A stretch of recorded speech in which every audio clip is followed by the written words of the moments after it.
ಮುರಳಿಯವರಾಗ್ಲಿ ಮುರಳಿ ಕಡೆಕರ್ ಅವರ ಬಳಗವಾಗ್ಲಿ ಬಹಳ ಶ್ರಮಿಸ್ತಾರೆ. ಯಾರಿಗೆ ಯಾವ ಪ್ರಶಸ್ತಿ ಯೋಗ್ಯ ಅನ್ನೋದನ್ನ ಅವ್ರು ನಿರ್ಣಯಿಸ್ತಾರೆ.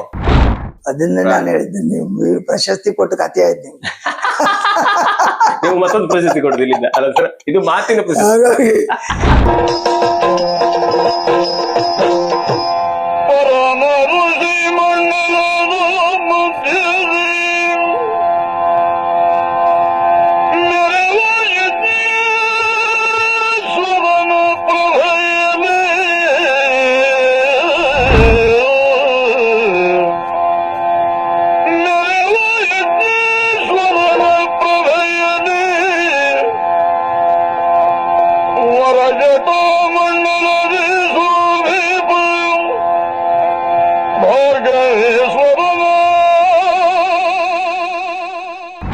ಆತ್ಮೀಯ ವೀಕ್ಷಕರಿಗೆ ಭಾವಸ್ಪಂದನ ಕಾರ್ಯಕ್ರಮ ಪ್ರೀತಿಯ ಸ್ವಾಗತ.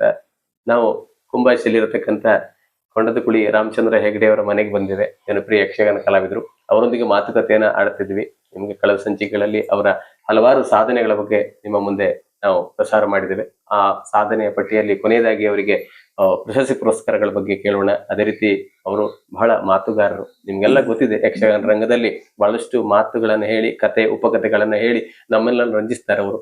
ಆ ರೀತಿಯ ಒಂದೆರಡು ಕಥೆಗಳನ್ನ ನಮ್ಮ ಮುಂದೆ ಹೇಳಲಿಕ್ಕಿದ್ದಾರೆ. ಅದೇ ರೀತಿ ಅವರಿಗೆ ಭಾವಸ್ಪಂದನ ಕಾರ್ಯಕ್ರಮ ಪ್ರೀತಿಯ ಸ್ವಾಗತ ಅನ್ಕೊಂಡು. ಸರ್, ತಮಗೆ ಪ್ರೀತಿಯ ಸ್ವಾಗತ ಸರ್. ನಮಸ್ಕಾರ ಸರ್. ಸರ್, ಬಹಳಷ್ಟು ವರ್ಷಗಳ ತಮ್ಮ ಸೇವೆ ಯಕ್ಷಗಾನ ರಂಗದಲ್ಲಿ, ಮೇಳದಲ್ಲಿ ಮತ್ತೆ ನಿಮ್ಮದೇ ಸ್ವಂತ ಮೇಳದಲ್ಲಿ, ಹಾಗೆ ಇಷ್ಟು ವರ್ಷಗಳ ನಿಮ್ಮ ಸಾಧನೆಗೆ ಬಹಳಷ್ಟು ಪ್ರಶಸ್ತಿಗಳು ನಿಮ್ಮನ್ನ ಅರಸಿ ಬಂದಿದೆ. ನೆನಪಿರುವಂತ, ನೀವು ಆಗ್ಲೇ ಹೇಳಿ ನಂಗೆ ನೆನಪಿಲ್ಲ ಯಾವ್ದಾದ್ರು, ನೆನಪಿರುವಂತ ಕೆಲವು ಪ್ರಶಸ್ತಿಗಳ ಬಗ್ಗೆ ತಿಳಿಸಿ ಸರ್. ಸರಿ, ನನಗೆ ಎಲ್ಲಾ ಪ್ರಶಸ್ತಿಗಳು ನೆನಪೂ ಇಲ್ಲ. ಕೆಲವೊಂದಿಷ್ಟು ಬೇಡ ಅಂದ್ರೂ ನೆನಪಿರ್ತದೆ. ಒಂದು ಪೇಜಾವರ ಶ್ರೀಗಳು ಯತಿ ಶ್ರೇಷ್ಠರು ರಾಮ ವಿಠಲ ಪ್ರಶಸ್ತಿ ಅಂತ ಆ ಕಾಲದಲ್ಲೇ ಕೊಟ್ಟಿದ್ದಾರೆ. ಮತ್ತೆ ಪೊಲಿಮಾರ ಶ್ರೀಗಳ ಹೆಸರಿನಲ್ಲಿ ಪ್ರಶಸ್ತಿ, ಅದು ನನ್ನ ಪಾಲಿಗೆ ಲಭ್ಯ ಆಗಿದೆ. ಇದಕ್ಕೆಲ್ಲ ಮೂಲ ಕಾರಣ ಉಡುಪಿಯಲ್ಲಿರುವಂತ ನಮ್ಮ ಯಕ್ಷಕಲಾ ರಂಗ, ಮುರಳಿಯವರಾಗ್ಲಿ ಅವರ ಬಳಗವಾಗ್ಲಿ ಬಹಳ ಶ್ರಮಿಸ್ತಾರೆ. ಯಾರಿಗೆ ಯಾವ ಪ್ರಶಸ್ತಿ ಯೋಗ್ಯ ಅನ್ನೋದನ್ನ ಅವ್ರು ನಿರ್ಣಯಿಸ್ತಾರೆ. ಅವರು ಅಂಥವ್ರನ್ನೇ ಹುಡುಕಿ ಹುಡುಕಿ ಹುಡುಕಿ ಹುಡುಕಿ ಹೇಳಿ ಕೊಡಿಸ್ತಾರೆ. ಅವರ ಅಭಿಮಾನ, ಪ್ರೀತಿ ಎಲ್ಲವುಗಳಿಂದ ಅಂತ ಪ್ರಶಸ್ತಿಗಳು ನಮ್ಮ ಪಾಲಿಗೆ ಬಂದಿದೆ. ಆಮೇಲೆ ಮಹಾನ್ ಭಾಗವತರಾಗಿರುವಂತ ಪಟ್ಲ ಪ್ರಶಸ್ತಿ, ಅದು ನನ್ನ ಪಾಲಿಗೆ ಬಂದಿದೆ. ಕೆರೆಮನೆ ಮಹಾಬಲೇಡಿಯವರ ಪ್ರಶಸ್ತಿ, ಈ ಕೆಲವೊಂದಿಷ್ಟು ಪ್ರಶಸ್ತಿಗಳು ಮಾತ್ರ ನನಗೆ ನೆನಪುಂಟು. ಅದೆಲ್ಲ ಬಂದಿದೆ. ಮತ್ತ ನೆನಪಿಲ್ಲ ಅಂದಾಕ್ಷಣ ಅವರನ್ನೆಲ್ಲ ಕಡೆಗಣಿಸಿದ್ದೇನೆ ಅಂತ ಅಲ್ಲ, ಅದನ್ನ ನೆನಪಿಟ್ಕೊಳ್ಳಕ್ ಆಗೋದಿಲ್ಲ ಕೆಲವೊಂದು. ಅದು ನಮ್ಮ ದೌರ್ಬಲ್ಯ. ಯಾಕಂದ್ರೆ ಅಷ್ಟನ್ನೂ ನೆನಪಿಟ್ಕೊಳ್ಳಿಕ್ ಸಾಧ್ಯ ಆಗೋದು. ಎಲ್ಲ ಪ್ರಶಸ್ತಿಗಳ ಬಗ್ಗೆ ನನಗೆ ಪ್ರೀತಿ, ಗೌರವ ಎಲ್ಲ ಉಂಟು. ಇದಿಷ್ಟು ಸ್ವಲ್ಪ ನೆನಪುಂಟು. ನೀವು ಪ್ರಶಸ್ತಿಗಳ ಬಗ್ಗೆ ಏನ್ ಹೇಳ್ತೀರಿ ಸರ್? ಅಂದ್ರೆ ಈಗ ಪ್ರಶಸ್ತಿ ಬೇರೆ ಬೇರೆ ಬೇರೆ ಬೇರೆ ರೀತಿ ಪ್ರಶಸ್ತಿ ಕೊಡ್ತಾರೆ. ಪ್ರಶಸ್ತಿ ಕೊಡುವುದರಲ್ಲೂ ಬೇರೆ ಬೇರೆ ಕ್ರಮಗಳು ಉಂಟು. ಒಂದು, ತಾವು ಇದನ್ನ ಮಾಡಿದ್ದೇವೆ ಎನ್ನುವ ಕಾರಣಕ್ಕಾಗಿ ಕೊಡುವ ಪ್ರಶಸ್ತಿ, ಅದು ಅಭಿಮಾನದಲ್ಲೇ ಕೊಡುವುದು. ನಮ್ಮ ಸಂಸ್ಥೆಯಿಂದ ಕೊಡಲ್ಪಟ್ಟಿದೆ ಎನ್ನುವ ಅಭಿಮಾನ ಅವರಿಗೆ. ಅವರು ಮಾಡಿದ್ದಾರೆ, ನಾವು ಮಾಡದೇ ಇದ್ರೆ ನಮಗದು ಕೀಳರಿಮೆ ಆಗ್ತದೆ ಅಂತ ಹೇಳಿ ತಿಳಿದು ಉಳಿದವರು ಕೊಡುವ ಒಂದು ಪ್ರಶಸ್ತಿ. ಮತ್ತೊಂದು, ಯೋಗ್ಯತೆಯನ್ನ ತಿಳಿದು ಅಳೆದು ಕೊಡುವ ಪ್ರಶಸ್ತಿ. ಮೂರು ರೀತಿಯಲ್ಲಿ ಉಂಟು. ಪ್ರಶಸ್ತಿ ಭಾಜನರಾಗುವುದು ಅದು ಕೇವಲ ಅರ್ಹತೆ ಮೇಲೆ ಸಿಗ್ತದೆ ಅಂತ ಹೇಳುವುದಕ್ಕೂ ಆಗುದಿಲ್ಲ. ಅದು ಯೋಗದ ಮೇಲೂ ಸಿಗಬಹುದು. ಆದ್ರ ಕೊಡೋರು ಏನೇ ಹೇಳಲಿ, ಏನೇ ಕೊಡ್ಲಿ, ನಾವು ಅದನ್ನ ಆತ್ಮೀಯವಾಗಿ ಸ್ವೀಕರಿಸುವುದು ಬಿಟ್ರೆ ನಾವು ಅದಕ್ಕೆ ಅರ್ಹರು, ಪಾತ್ರರು ಎನ್ನುವ ಭಾವ ನಮ್ಮ ಕಲಾವಿದರಿಗೆ ಬರಬಾರದು. ಯಾಕಂದ್ರೆ ಸಾಗರ ಇದ್ದಾಗ ನಮ್ಮ ಯಕ್ಷಗಾನ ಒಂದೊಂದು ವಿಭಾಗವು ಒಂದೊಂದು ಸಮುದ್ರ. ಸಮುದ್ರ ಎಲ್ಲ ಸೇರಿ ಹೋಗಿ ಹ್ಮ್. ಸಾಗರವನ್ನು ಸೇರ್ತದೆ. ಹ್ಮ್. ಹಾಗೆಯೇ ಹ್ಮ್. ಈಗ ಸಾತ್ವಿಕ, ವಾಚಿಕ, ಆಂಗಿಕ, ಆಹಾರ್ಯ ಹ್ಮ್. 4 ವಿಧದ ಅಭಿನಯ. ಹ್ಮ್. ಇದು ಒಂದೊಂದು ವಿಭಾಗವೇ ಒಂದೊಂದು ಸಮುದ್ರ ಹ್ಮ್. ಅಷ್ಟಿದೆ. ಅಷ್ಟಿದೆ. ಹ್ಮ್. ಅದು ಒಂದು ವಿಭಾಗವನ್ನು ತಿಳಿಯುವುದಕ್ಕೂ ಒಬ್ಬ ಕಲಾವಿದನ ಆಯುಷ್ಯ ಸಾಕಾಗುವುದಿಲ್ಲ. ಹಾಗಿರುವಾಗ ನಾವು ಅದೆಷ್ಟು ಅರ್ಹತೆಯನ್ನು ಪಡೆದಿದ್ದೇವೆ. ಹ್ಮ್. ಹ್ಮ್. ಈಗ ಈ 4 ಅಭಿನಯ ಬೇಕು, ಹ್ಮ್. ಹ್ಮ್. ಜೊತೆಯಲ್ಲಿ ಪ್ರತ್ಯುತ್ಪನ್ನ ಮತಿತ್ವ ಬೇಕು, ಹ್ಮ್. ಹ್ಮ್. ಹ್ಮ್. ಆಮೇಲೆ ಶರೀರ, ಶಾರೀರ ಹ್ಮ್. ಇದೆಲ್ಲ ದೇವ್ರು ಕೊಡುವಂತ, ಹ್ಮ್. ಹ್ಮ್. ಹುಟ್ಟಿನಿಂದಲೇ ಬರುವಂತಹದ್ದು. ಹೌದು. ಸಾತ್ವಿಕ ಅಭಿನಯಕ್ಕೆ ಕಣ್ಣು ಬೇಕು, ಹ್ಮ್. ಆ ಕಣ್ಣನ್ನು ಕೊಡುದು ಭಗವಂತನೇ. ಹ್ಮ್. ಹಾಗಾಗಿ ಇದು ಗಾಡ್ ಗಿಫ್ಟ್ ಬಹಳ ಬೇಕು. ಹೌದು. ಆ ನಂತರ ಅವನ ಅಧ್ಯಯನ, ಹ್ಮ್. ಅವನ ಸಾಮರ್ಥ್ಯ. ಹ್ಮ್. ಈ ಕೆಲವೊಂದಿಷ್ಟನ್ನ ಬರೀ ಓದುವುದರಿಂದ ಆಗುವುದಿಲ್ಲ, ಹ್ಮ್. ಅದನ್ನ ಗ್ರಹಿಸುವುದು ಹೇಗೆ. ಹ್ಮ್. ಹ್ಮ್. ಅದಕ್ಕೆ ಓದು ಒಕ್ಕಾಲು ಬುದ್ಧಿ ಮುಕ್ಕಾಲು ಅಂತ ಹೇಳಿ. ಹ್ಮ್. ಹ್ಮ್. ಅವ ಹೇಗೆ ಅದನ್ನ ಗ್ರಹಿಸ್ತಾನೆ, ಹ್ಮ್. ಅದನ್ನ ಹೇಗೆ ಯಾವ ಸಂದರ್ಭದಲ್ಲಿ ಪಾತ್ರೋಚಿತವಾಗಿ ಸಂದರ್ಭೋಚಿತವಾಗಿ ಕೊಡ್ತಾನೆ ಹ್ಮ್. ಎನ್ನುವುದರ ಮೇಲೆ ಹ್ಮ್. ಅವನ ಅರ್ಹತೆ ನಿರ್ಣಯ ಆಗುತ್ತೆ. ಹೌದು. ಇದೆಲ್ಲ ಬರಬೇಕು ಅಂತ ಆದ್ರೆ ಹ್ಮ್. ಸುಲಭ ಇಲ್ಲ. ಹ್ಮ್. ಬರೇ ನಾನು ಸಾಧನೆ ಮಾಡಿದ್ದೇನೆ ಅಂತ ಬರುವುದೂ ಅಲ್ಲ. ಹ್ಮ್. ಅದು ದೈವಾನುಗ್ರಹ ಬೇಕು. ಹ್ಮ್. ಅದೆಲ್ಲದರ ಮಧ್ಯದಲ್ಲಿ ಶ್ರದ್ಧೆ, ಹ್ಮ್. ಆ ನಿಷ್ಠೆ ಹೌದು. ಅವನಿಗೆ ಬೇಕೇ ಬೇಕು. ಹ್ಮ್. ಹ್ಮ್. ಇದೆಲ್ಲ ಒಂದು ಮಾತುಗಾರಿಕೆ. ಹ್ಮ್. ಮಾತುಗಾರಿಕೆಯನ್ನೇ ಅಭ್ಯಾಸ ಮಾಡ್ತಾ ಹೋದ್ರೆ ಒಂದು ಆಯುಷ್ಯ ಸಾಕಾಗುದಿಲ್ಲ. ಹ್ಮ್. ಹ್ಮ್. ಹೆಜ್ಜೆಗಾರಿಕೆಯನ್ನೇ ಅಭ್ಯಾಸ ಮಾಡ್ತಾ ಹೋದ್ರೆ ಒಂದು ಆಯುಷ್ಯ ಸಾಕಾಗುದಿಲ್ಲ. ಹ್ಮ್. ಆಹಾರ್ಯ, ಹ್ಮ್. ನಾವು ತೊಡುವ ವೇಷಭೂಷಣ, ಮೇಕಪ್ ಇದನ್ನೇ ಅಭ್ಯಾಸ ಮಾಡ್ತಾ ಹೋದ್ರೆ ಒಂದು ಆಯುಷ್ಯ ಸಾಕಾಗುದಿಲ್ಲ. ಹ್ಮ್. ಆದ್ರೂ ಅವ ನಾಟ್ಯ ಮಯೂರಿ, ಅಭಿನಯ ಭಾರ್ಗವ, ನಟ ಶ್ರೇಷ್ಠ, ರಂಗಸ್ಥಳದ ರಾಜ ಹ್ಮ್. ಬಿರುದು ಕೊಡ್ತಾರೆ. ಹೌದು. ಹೌದು. ಅದನ್ನ ಹಾಗೆ ಈ ಕಮಲ ನೀರಿನ ಅಡಿಯೂ ನೀರಿರ್ತದೆ, ಮೇಲೂ ನೀರಿರ್ತದೆ. ಹ್ಮ್. ಅದು ಕಂಠದೇ ಇದ್ದಂಗೆ ಕಲಾವಿದಿರ್ಬೇಕು. ಅಷ್ಟೇ. ಅಹಂಕಾರ ಬರ್ಬಾರ್ದು. ಬರ್ಬಾರ್ದು. ಅಲ್ಲ ಸರ್, ಅಹಂಕಾರ ಬಂದ್ರೆ ಏನಾಗ್ತದೆ, ಆಗ ಒಂದು ಕತೆ ಹೇಳಿದ್ರಿ ನೀವು. ಹೌದು. ಅಹಂಕಾರ ಎಲ್ಲಿ ಬಿಟ್ಟಿತ್ತಲ್ಲ ಸರ್, ಒಬ್ಬ ರಾಜನ ಕತೆ ಹೇಳಿದಿರ ಸರ್. ಹೌದು. ವೀಕ್ಷಕರಿಗೆ ಆ ಕತೆ ಒಂದು ಹೇಳಿ. ಅಹಂಕಾರ ಅಂದ್ರೆ ಹೇಗಿರ್ತದೆ ಅಂದ್ರೆ, ಕಾಮ, ಕ್ರೋಧ, ಲೋಭ, ಮೋಹ, ಮದ, ಮತ್ಸರ, ಹರಿಷಡ್ ವರ್ಗ ಅಂತ ಈ 6 ಹ್ಮ್.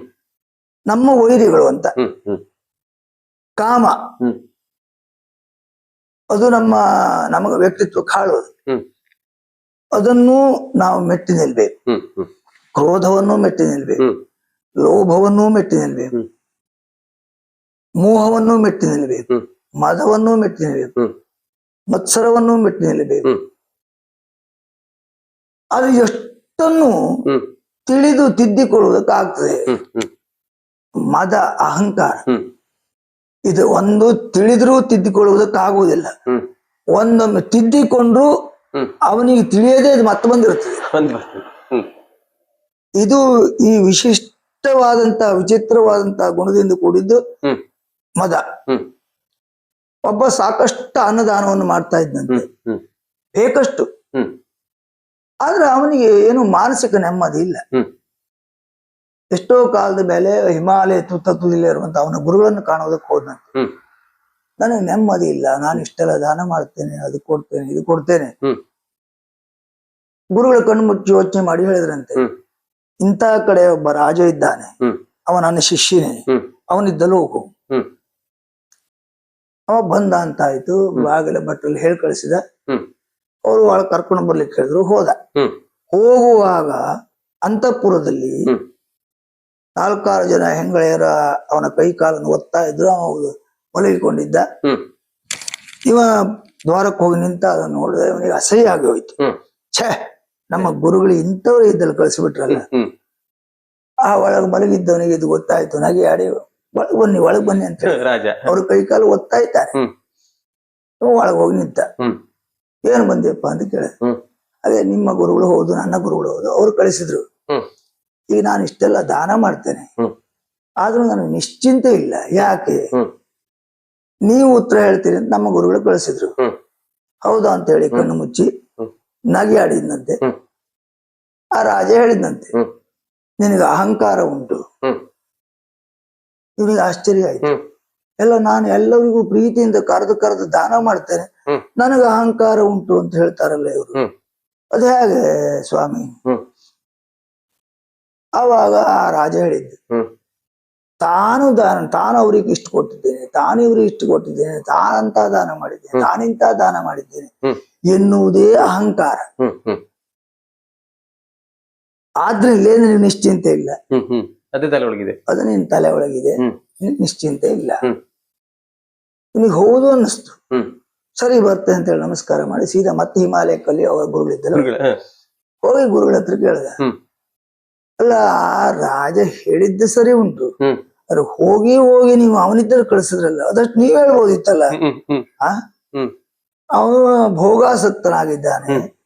ಅವನ ಬಾಯಲ್ಲಿ ಬರುವ ಮಾತು ಇದು. ಹ್ಮ್. ಹ್ಮ್. ಅವಾಗ ಆ ಗುರುಗಳ ನಗೆಯಾಡಿದ್ರಂತೆ, ಹ್ಮ್. ನಿನಗೆ ಅರ್ಥ ಆಗ್ಲಿಲ್ಲ, ಹ್ಮ್. ನಾನು ಯಾಕೆ ಅಲ್ಲಿ ಕಳಿಸಿದೆ? ಹ್ಮ್. ದಾನ ಕೊಟ್ಟಿದ್ದು ಹ್ಮ್. ನಿನಗ್ ಗೊತ್ತಾಗ್ಬಾರ್ದು. ಹ್ಮ್. ನಾನ್ ದಾನ ಕೊಟ್ಟಿದ್ದೇನೆ ನಿನಗ್ ಗೊತ್ತಾದ್ರು ಅದು ಅಹಂಕಾರ. ಹ್ಮ್. ಹ್ಮ್. ನೋಡು, ಅವನ ಕೈ ಕಾಲು ಒತ್ತಾ ಇದ್ದಾರೆ, ಹ್ಮ್. ಮೇಲ್ನೋಟಕ್ಕೆ ಅವ ಭೋಗಾಸಕ್ತ ಕಾಣ್ತಾರೆ, ಅವನಿಗೆ ಎಂಥದ್ದು ಗೊತ್ತಿಲ್ಲ, ಹ್ಮ್. ಹ್ಮ್. ಅವ ಮಹಾಯೋಗಿ ಅವ. ಹ್ಮ್. ಹ್ಮ್. ಹೇಗೆ ಕೇಳಿದ್ರೆ, ಹ್ಮ್. ಮಲೆಯ ಮೇಲಿರುವ ಭೋಗಿಗಳುಂಟು, ಹ್ಮ್. ಮೊಲೆಯ ಮೇಲಿರುವ ಯೋಗಿಗಳುಂಟು ಹ್ಮ್. ಅಂತ ಯೋಗಿ ಅವ. ಹ್ಮ್. ಹ್ಮ್. ಅವ ಎಲ್ಲಿದ್ದಾನೆ, ಏನ್ ಮಾಡ್ತಾ ಇದ್ದಾನೆ, ಅವ ಸ್ಥೂಲ ನೋಟಕ್ಕೆಲ್ಲ ಅರ್ಥ ಆಗುದಿಲ್ಲ, ಅದು ಹ್ಮ್. ಬಹಳ ಸೂಕ್ಷ್ಮ ಉಂಟು. ಹ್ಮ್. ನೀನು ಹಾಗೆ ಹ್ಮ್. ನೀನ್ ದಾನ ಕೊಟ್ಟಿದ್ದೇನೆ ಎನ್ನುವುದು ನಿನಗೆ ಅರ್ಥ ಆಗ್ಬಾರ್ದಾಗಿದೆ. ಹೌದು, ಅದೇ ನಿನಗೆ ತಲೆ ಅರ್ಥ ತುಂಬ. ಆಗಿದೆ, ನಿನಗೆ ಅಹಂಕಾರ ಬಂದಿದೆ, ಅದೇ ನಿನ್ನ ಚಿಂತೆ ಕಾರಣ ಆಗಿದೆ. ಹೌದು. ಹೇಳಿ.